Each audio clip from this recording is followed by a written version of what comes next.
Buenos días, queridos amigos, hermanos. Gracia y paz de parte de nuestro Padre y de nuestro Señor Jesucristo. Ya se dieron cuenta que dice la carta jamás contestada. Yo tuve la oportunidad ayer, yo generalmente uso los sábados para descansar, tipo Shabbat, si se puede decir de alguna manera. Pero el día de ayer sucedió algo en particular porque decidimos celebrarle el cumpleaños a mi hijo, el más pequeño. Él realmente cumple el 31 de agosto, pero por asunto de la pandemia y otras cosas más que se salieron de nuestras manos, no fue sino hasta el día de ayer que pudimos celebrar el cumpleaños. Una de las razones por las que no queríamos dejar pasar esto, aparte de celebrarle el cumple a mi hijo, el más pequeño, era que nos llevó algo de nostalgia y entonces entre mi hermana y yo vimos la oportunidad porque fue la última vez que, por ejemplo, mi señora, mi mamá, celebró un cumpleaños con nosotros, que tuvimos todos juntos, fue con el cumpleaños del más pequeño. Entonces, mientras estuvimos ayer en casa de mi mamá, celebrando el cumpleaños del más pequeño, es, me vinieron a la mente una serie de recuerdos, ¿sabes cómo se pone nostálgico y todo lo demás? Y me vinieron una serie de recuerdos y entre ellos recordé lo que hoy nos inspiró con el título que dice La carta jamás contestada. Porque entre las cosas que mi mamá guardaba, recordé que había una carta de la que uno le hacía, se acuerdan, en tiempo de antaño a Santa Claus. Y recordaba porque cuando le pregunté a mi hijo qué quería de cumpleaños, él me dijo, yo quiero unas luces. Entonces decía, papá, pero estamos en tiempo de pandemia, hijo, y tú quieres unas luces, ¿por qué tú no pides, por ejemplo, otra chancleta que veo que las que tiene ya se te están rompiendo, o unas pijamas, o no te pides ropa interior? Y él apenas tiene 12 años, y sí, está creciendo y todo, pero yo sé que muchas de las cosas de que hablamos él no entiende. Eh, y irónicamente el Señor me enseñó que también yo tampoco entendía, porque él lo que quería era sus luces. Yo le dije eso al final, Dios permitió, le pudimos regalar las luces que él quería. Pero el punto es que recordé la carta que le hacía cada año mientras yo era niño a Santa Claus y era mágico. Escribí una lista de peticiones que me ayudaba a mi mamá a hacerla. Yo la metía debajo de la almohada, usted sabe, la rutina usual. Y era espectacular despertar en la mañana del 25 de diciembre y encontrar todos los regalos sobre mi cama. Entonces, yo recuerdo que a medida que el tiempo iba pasando, yo procuraba no dormirme de los 24 para 25, yo procuraba hacer el mayor esfuerzo posible porque yo quería ver a Santa Claus y siempre terminaba dormido. Y era tanto o sea, la complicidad que había entre mi mamá y mi papá, me imagino que en la casa de muchos, donde yo me dormía y procurando tarde para ver a Santa Claus, nunca lo veía y cada vez que me dormía y abría los ojos, ahí estaban los regalos. Ya después fuimos creciendo y nos dimos cuenta que obviamente sí, que no era Santa Claus, que eran los padres nuestros, era mi papá, mi mamá, que eran los que se esforzaban para que yo tuviera, mi hermana y yo tuviéramos nuestro regalo de Navidad. Pero lo que sí recuerdo es que con toda esa parte mágica, poética, toda esa parte de fantasía, llenaba a uno de mucha ilusión y era lo que de alguna manera daba a uno, era dentro de los condimentos de la alegría de Navidad y ese famoso de que espíritu navideño. Y uno de los primeros, digamos que una de las primeras, si no utilizar el término decepción, uno de los primeros desengaños que tuve fue cuando ya mi papá no estaba en la casa. O sea, ya mi papá estuvo en la casa hasta que yo tuve 12 años y yo todavía joven, adolescente como el hijo mío, de los 12 para los 13 años ya mi papá no estaba con nosotros en casa, pero yo hice mi nota de Navidad, o sea, yo hice mi lista, mi carta de Navidad dirigida a Santa Claus. Eh, pero siempre recuerdo que cuando la carta la firmaba y se supone que era dirigida a Santa Claus, siempre mi mamá al final me decía, pon a Dios para que Dios le hable. Y así que yo también al final le firmaba pidiéndole a Dios que hablara con Santa Claus. Pero la última carta jamás fue contestada. Yo hice mi carta habitual de Navidad y como ya habían problemas familiares, mi papá se había ido de la casa y solo estaba mi mamá batallando sola con mi hermana y conmigo. Eh, yo puse la carta debajo de la almohada y amaneció el 25. Nunca los juguetes llegaron y de ahí para adelante no llegaron más juguetes. Yo le cuento esto que me trajo nostalgia y que cada vez que lo cuento me llena de mucho sentimiento porque una de las razones por la que le pido a Dios que tenga misericordia conmigo y que cada vez que yo pueda compartir, que sea que venga de Él, de su mano, y no de mi pasión o mi sentimiento, porque toda esa fantasía que era muy bonita y después tuve que sufrir ese desengaño y ya ahora con más de 50 años todavía hay cosas que yo no me logro recuperar. Dios me ha dado consuelo, sí, pero me quedo pensando en pedirle al Señor de no pararme frente a ustedes y contarles cosas que no son verdad. Eso no significa que cuando Dios me da la oportunidad de compartir con ustedes, lo que yo digo eso es y lo que yo digo todo es la verdad. Lo que digo es que nosotros nos esforzamos porque el Señor tenga misericordia de nosotros, nos use a nosotros para poder comunicarle a usted y transmitirle a usted un mensaje que venga de parte de Él. Si en algún momento sale algo de mi componente humano, yo también le pido a Dios que usted lo deseche. Por eso nosotros procuramos citar las escrituras. Y a veces a mí me queda muy difícil hacer mensajes cortos porque para mí considero necesario que la escritura sea citada en cada ejemplo o en cada analogía o anécdota que uno cuente, si no, no tiene ningún sentido porque sería igual de poético.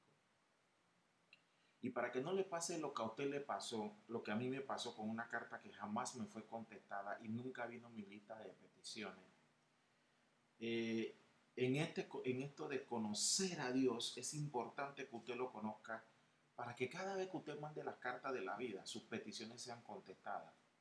Porque dice la escritura, por ejemplo, en Proverbios 14, capítulo 2, que hay caminos que al hombre le parecen derechos, pero al final es camino de muerte.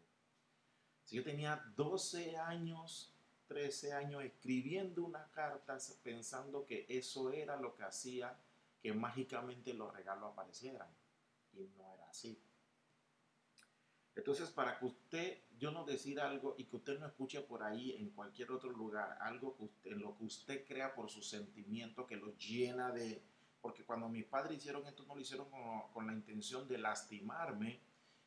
Originalmente la intención era buena y era muy bonito, pero no siempre lo bonito es la verdad. Y aunque la verdad incomode, hay que decirla, hay que compartirla. Mateo capítulo 7, verso del 13 al 14 dice, entrad por la puerta estrecha, porque ancha es la puerta y amplia es la senda que lleva a la perdición, y muchos son los que entran por ella, porque estrecha es la puerta y angosta la senda que lleva a la vida. Y dice, y pocos son los que la hallan. Me lleva a abrir el siguiente paréntesis. La mayoría de nosotros pensamos, de lo que creemos en Dios, que vamos a ir para el cielo, que todos vamos a estar con el Señor y que el infierno, que nosotros no vamos a gustar del infierno. Yo he ido a un sinnúmero de sepelio a toda clase de denominaciones y congregaciones y todo el mundo está seguro que no importa cómo la persona se haya comportado, van para el cielo. La escritura dice que pocos son los que la hallan, la senda de la vida, y que la puerta es estrecha. No es fácil. Lucas capítulo 13, verso 23 al 25. Y alguien le dijo, Señor, son pocos los que se salvan. Y el Señor les dijo, esforzaos por entrar en la puerta estrecha. Es estrecha la puerta, porque os digo que muchos tratarán de entrar y no podrán. Después que el dueño de la casa levante y cierre la puerta y vosotros estando fuera comencéis a llamar a la puerta diciendo, Señor, ábrenos. Él respondiendo os dirá, no sé de dónde sois. Amigos, amigas, compañeros que me escuchan, eh, hermanos, hermanas, no todo el mundo va para el cielo y no todo el mundo va a tener vida eterna. Y la función de nosotros es predicarle a usted un evangelio de vida eterna, anunciándole las buenas nuevas. Dice Mateo capítulo 10, verso 28, que no temáis al que mata el cuerpo, pero no pueden matar el alma. Más bien temed a aquel que puede hacer parecer, dice, perecer tanto el alma como el cuerpo en el infierno. Está hablando de Dios. Entonces, nosotros anhelamos, pedimos, suplicamos y rogamos a Dios para que cada cosa que salga de nuestra boca sea palabra de Él, porque es la palabra de vida, y que tenga misericordia nuestra. Porque no queremos nosotros a seguir motivándolo a usted que siga escribiendo cartas de la vida, usando mi experiencia como analogía, y que usted se equivoque pidiéndole cosas a Dios, anhelándole cosas a Dios, o haciéndose la idea de un Dios que usted no conoce. Estamos aprendiendo a conocer mucho de nosotros al Dios y muchos de nosotros estamos entretenidos en muchas cosas, menos en conocer a nuestro Dios. Dice Juan, capítulo 14, verso 13 y 14. Y todo lo que pidiera al Padre en mi nombre lo haré, para que el Padre sea glorificado en el Hijo. Y si algo pidieses en mi nombre, yo lo haré. Entonces usted agarra esto como gambeta y caemos en la trampa. Muchos sacerdotes, curas, pastores, predicadores utilizan este extracto de la Biblia para motivarlo a usted diciéndole que todo lo que usted pidiere, yo lo haré porque la Escritura lo dice y ciertamente sí lo dice. Pero si usted empieza a compartir esto sin ver lo que hay, el panorama completo, lo que muchos le llaman contexto, pero si usted no ve el panorama completo, si no es guiado por el Espíritu Santo para que le revele qué es lo que nos quiere decir, terminamos cometiendo errores.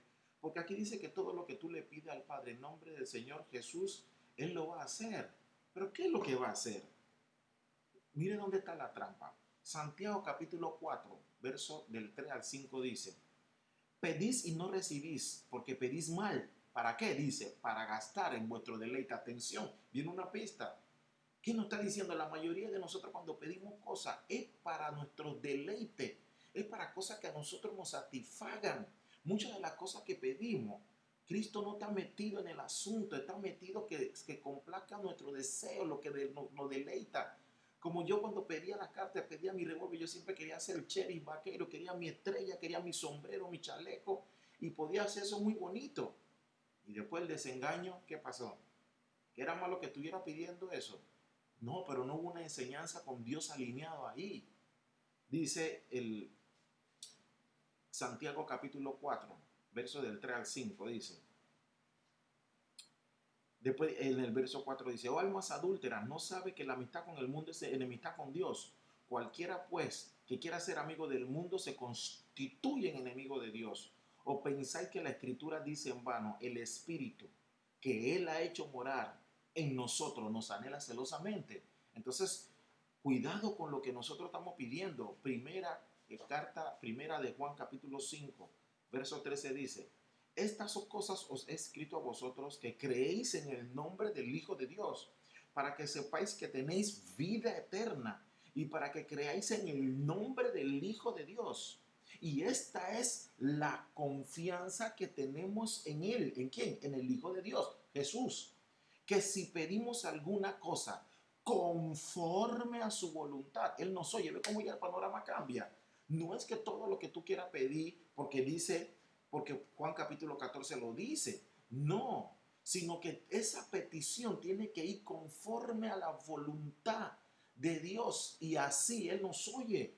Dice, y si sabemos que Él nos oye en cualquier cosa que pidamos, sabemos que tenemos las peticiones que le hayamos hecho. Entonces, muchos de nosotros estamos haciendo carta, igual que yo, a Santa Claus, pidiendo cosas que jamás van a ser contestadas. Entonces, nosotros queremos seguir hablando del Dios de amor sin conocer a Dios. pensando que, entonces, ¿cómo yo hubiera interpretado a mi mamá y a mi papá?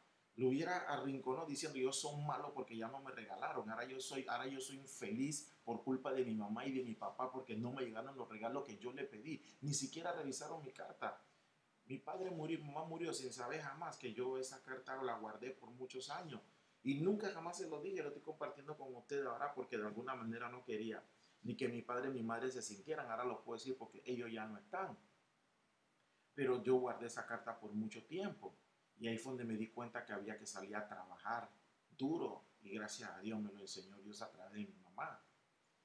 Entonces, eh, no empiecen nosotros a escribir cartas y hacer peticiones que no van alineadas con la voluntad de nuestro Dios.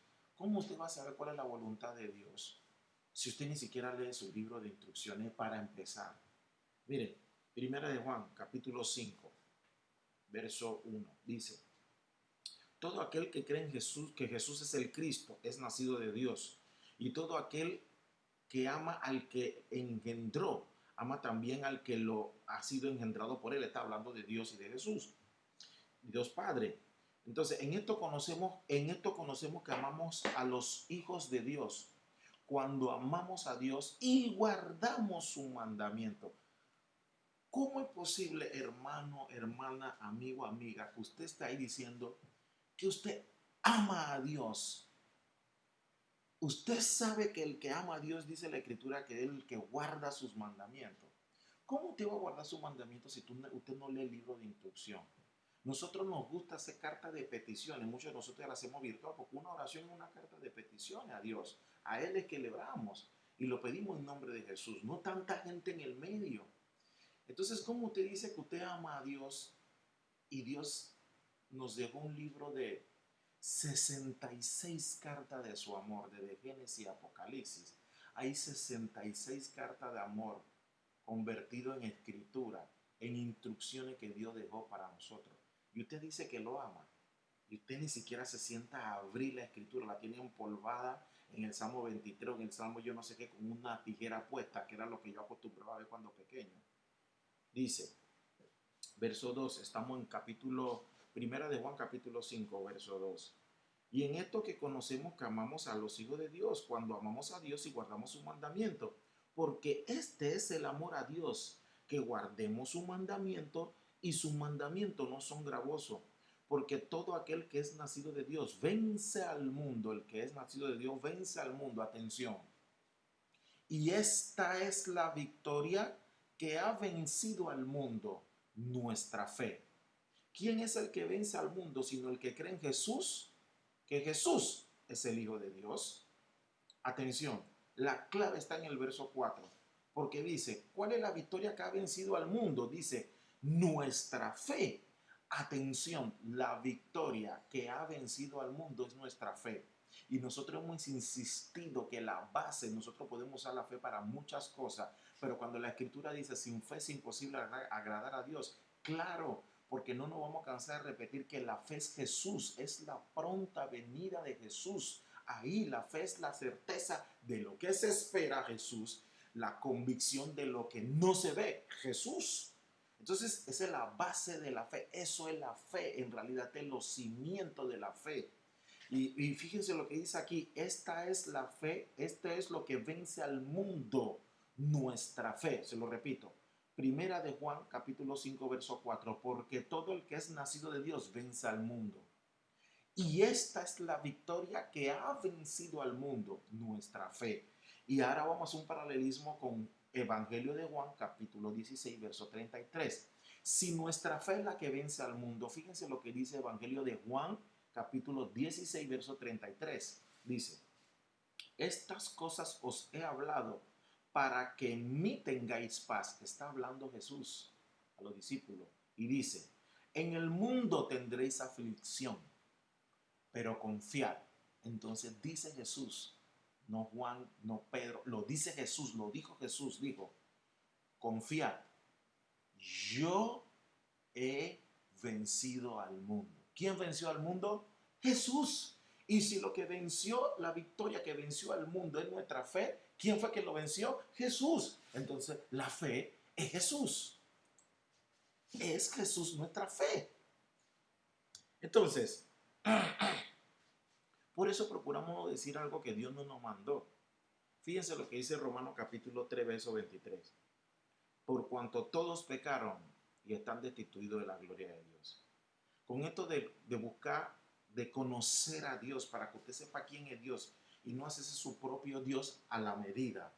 Y poder saber qué cosas le vamos a pedir a Dios, qué carta le vamos a mandar a Dios, qué cosas le pedimos a Dios.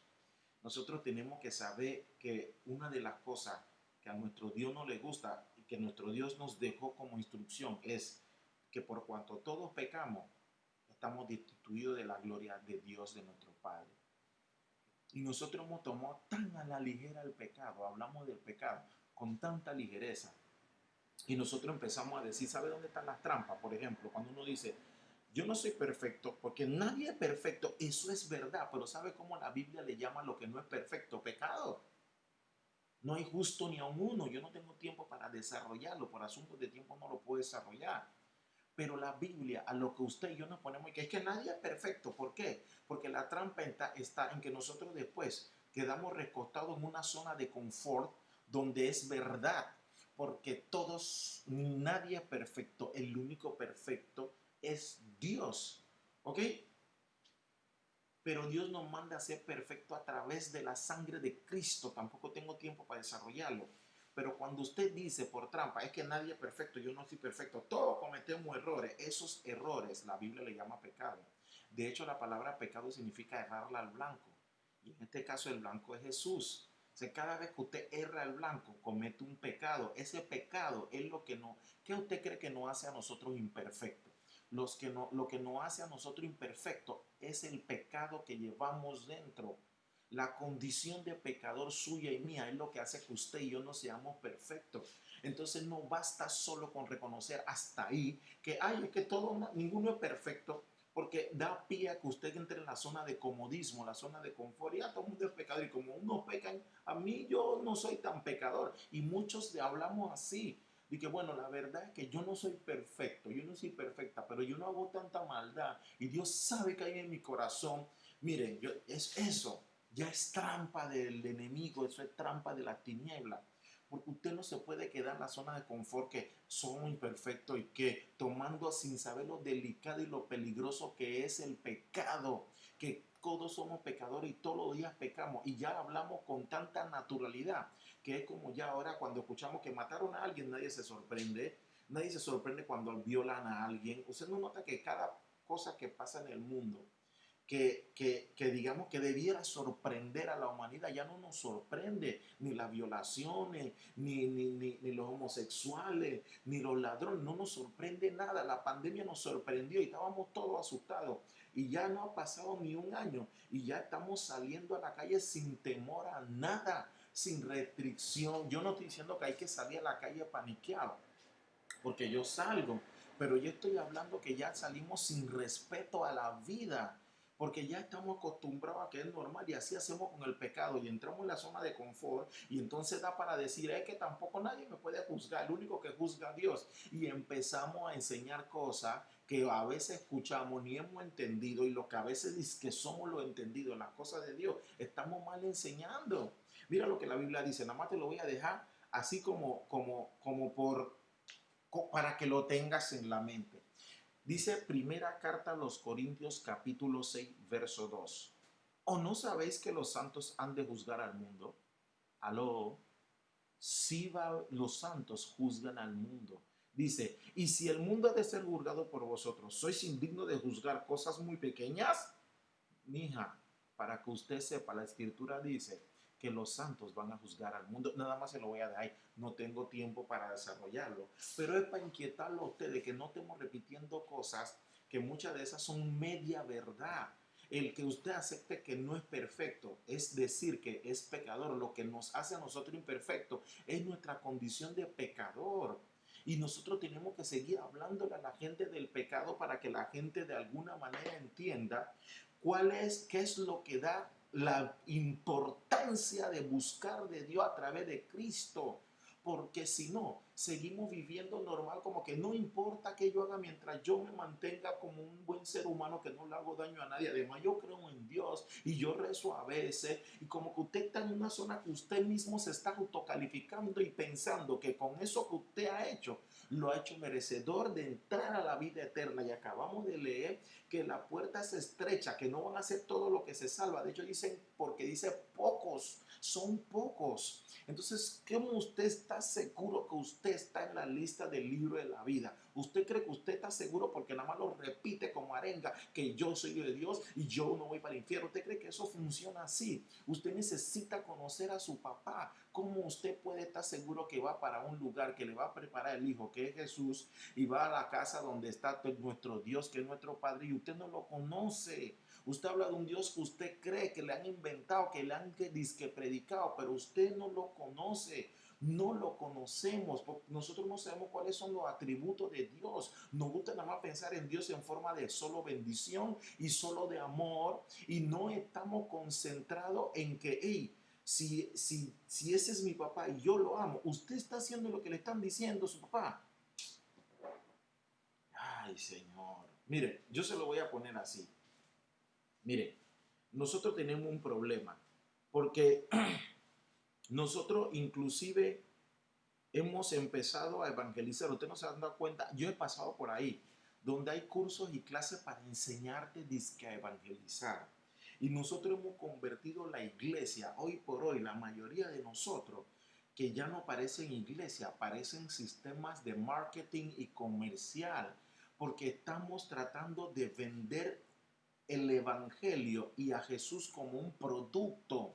Entonces empezamos a buscar sistemas de cómo evangelizar, de cómo predicar. Vayan y busquen en el internet y en la librería, que hay libros que te dicen de que cómo predicar, que cómo evangelizar, cómo aguantar la lengua en 30 días, cómo no volver a pecar. O sea, ¿tú crees que de verdad existe un libro hecho por un hombre con instrucciones para decirte cómo es que tú tienes que hacer para llevar el asunto del negocio de los reinos afuera? Yo le hago una pregunta: ¿a qué marketing o a qué clase de universidad o a qué clase de instituto bíblico fueron los 12 apóstoles? ¿A cuál? ¿A cuál? Y se quedó uno fracasó teniendo el mejor maestro, el único, el maestro de maestro, a Jesús. Entonces yo tengo una pregunta: ¿de dónde salieron todos estos sistemas que ya no parecemos iglesia? Parecemos que nosotros queremos promocionar a Jesús y entonces estamos rogándole a la gente para que siga a Jesús y crean en Él. Nosotros estamos equivocándonos, nosotros no tenemos que rogarle a la gente para que la gente crea en Jesús, que Él es el Hijo de Dios. Nosotros le estamos rogando a la gente equivocada. Hay que rogarle al Padre y pedirle en el nombre de Jesús para que haya una gracia especial en nosotros y para que el Espíritu continúe convenciendo a la gente de pecado y que nosotros nos sigamos convenciendo que quien hace el trabajo es nuestro Dios a través de las peticiones que hacemos en el nombre de Jesús, y que nos dejó un consolador, el Espíritu Santo, quien es que hace esta función, y nosotros nada más somos los vasos, instrumentos ahí para que llegue esa palabra, no creyendo que porque usted y yo sabemos mucho de Biblia, porque estemos bien entrenados, porque hablemos bonito o cojamos un curso o un seminario o todo lo que usted quiera, entonces viene el sistema de que teoterapia. ¿Y qué estupideces son esas? ¿De qué clase de que cristología? Ah, pero los que la usan la defienden, porque claro, si no lo defendieran se le cae todo su fundamento a lo que ellos se creen, los superapóstoles, los llamados, el superpastor. Aquí donde dice eso en la escritura, engañando a la gente, que eso es una manifestación de que tú amas a Dios y tú te quieres instruir, bien, pero eso no te da el poder para ir a sentarte en ningún lado y decir que porque tú tienes, siempre voy a insistir en eso, nosotros estamos descartando el poder del Espíritu Santo, estamos descartando el poder de Dios y se lo queremos estar atribuyendo a toda esta clase de instituciones que nos están formando, y parecemos, en vez de iglesia predicando el evangelio, parecemos que es marketing, que es comercial. porque queremos, como le digo, promocionar el evangelio y después el producto Jesús. Entonces, si lo rechazan de que no lo quisieron y que sí lo quisieron, no, porque es que no lo estamos haciendo bien, es que tenemos que hacer más pancarta. Es que lo que pasa es que usted no está vestido como pastor, lo que pasa es que usted tiene que hablar más bonito, lo que pasa es que te voy a decir porque tú tienes un problema con la escatología y es que tu exegética no está bien. ¿Qué clase de estupideces son esas? Y Cristo tiene todo poder, dijo. Dice, todo poder me ha sido entregado en el cielo y en la tierra. Nada más necesitamos es su misericordia.